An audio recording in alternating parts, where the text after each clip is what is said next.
A frontier model appeared secretly in OpenRouter statistics today, running on a hardware architecture that most engineers assumed was dead for this workload.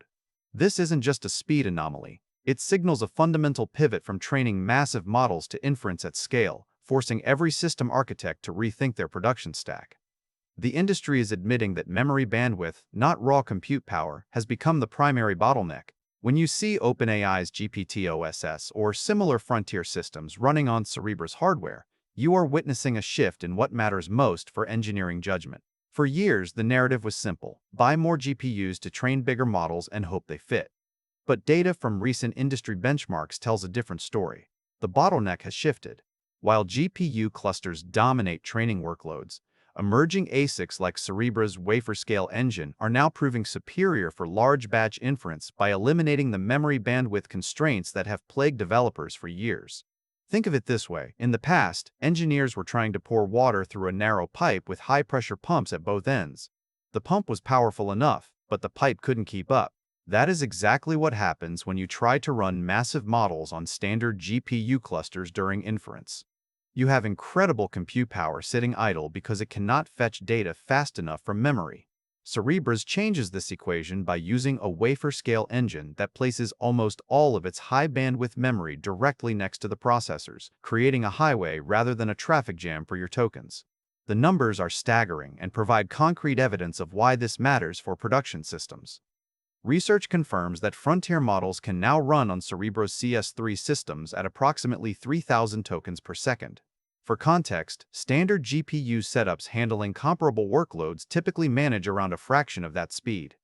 This performance gap is roughly 10 times faster than traditional inference speeds and changes the feasibility study for any developer building real-time applications.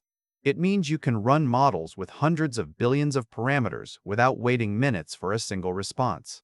Quick resource note: I keep a curated set of Amazon search links in the description for books, gear, and tools relevant to this channel's topics. Some are affiliate links, so I may earn a commission at no extra cost to you.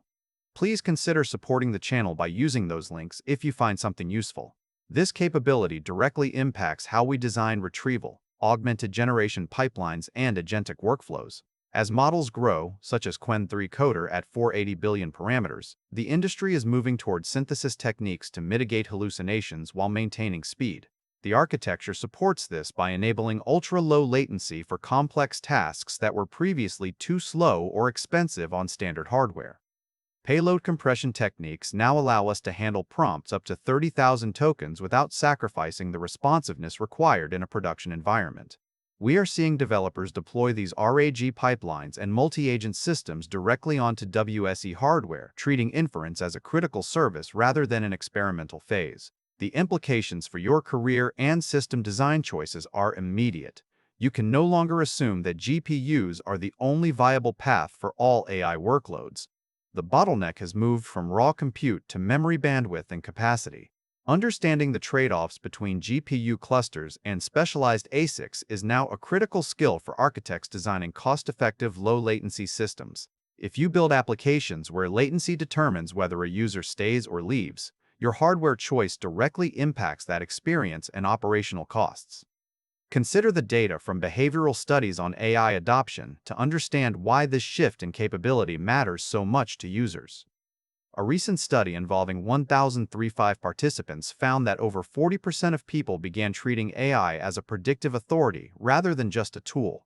When these systems are slow or fail due to infrastructure limits, trust erodes quickly.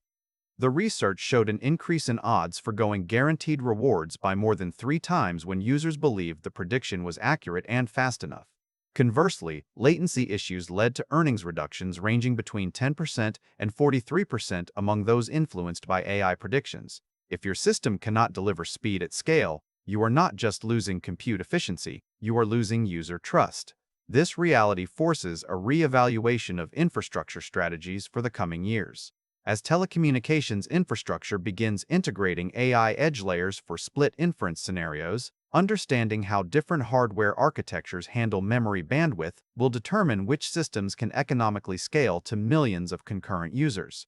The choice between sticking with traditional GPU clusters or exploring specialized ASICs like Cerebras depends entirely on your specific workload profile and latency requirements.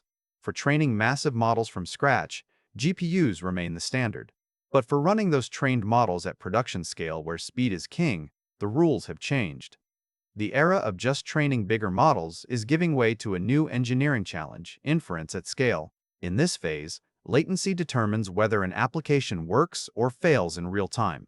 The secret appearance of GPT-5.5 on Cerebras was not a glitch. It was the industry's quiet confirmation that we have crossed a threshold where specialized hardware for memory bandwidth is no longer optional for high-performance applications. For senior engineers, this means expanding your toolkit beyond GPU-centric thinking and evaluating when ASICs offer a tangible advantage in cost and performance trade-offs. The takeaway for any developer or architect today is to stop looking at the model size as the only metric of success. Instead, focus on how efficiently that model can be served to users under real-world load conditions. The architecture that gets you there might not look like what everyone else is buying right now. It requires a shift in judgment from what fits to how fast does it run, and recognizing that memory bandwidth is the new frontier for engineering excellence. Thanks for watching all the way to the end. I am a one-person team working hard to make each video better than the last. Subscribe if you found value. It is the best way to show support. Drop a comment with your biggest takeaway. See you in the next video.